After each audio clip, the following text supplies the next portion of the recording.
Hello बच्चों, आइए इस प्रश्न को पढ़ते हैं। ट्रांसफार्मर की द्वितीयक कुंडली में फेरों की संख्या प्राथमिक कुंडली में फेरों की संख्या की 200 गुनी है। इस ट्रांसफार्मर का परिणमन अनुपात क्या होगा? आइए इस प्रश्न की मुख्य अवधारणा की चर्चा करें। तो दरअसल एक ट्रांसफार्मर में दो लपेटें होती हैं। ये मान लीजिए पहली लपेट है, जिसमें मान लीजिए फेरों की संख्या NP है। दरअसल जो निवेश दिया जाता है वो इधर से ही निवेश देते हैं हम। इसे बोला जाता है प्राथमिक लपेट।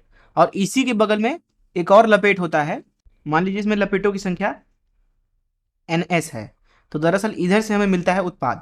ये हो गया आपका प्राथमिक कुंडली और ये हो गया आपका द्वितीय कुंडली। अब होता दरअसल ये है कि प्राथमिक कुंडली और द्वितीय कुंडली में अन्योन्य प्रकट होता है।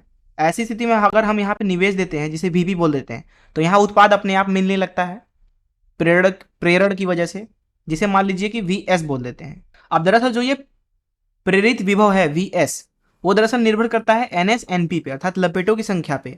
अब अगर हम दिए गए ट्रांसफार्मर के लिए परिणमन अनुपात लिखें तो ये बराबर होता है, तो इसको R से प्रदर्शित कर देते हैं, तो ये बराबर होता है दरअसल NS भागे NP के, जो कि बराबर होता है VS भागे VP के।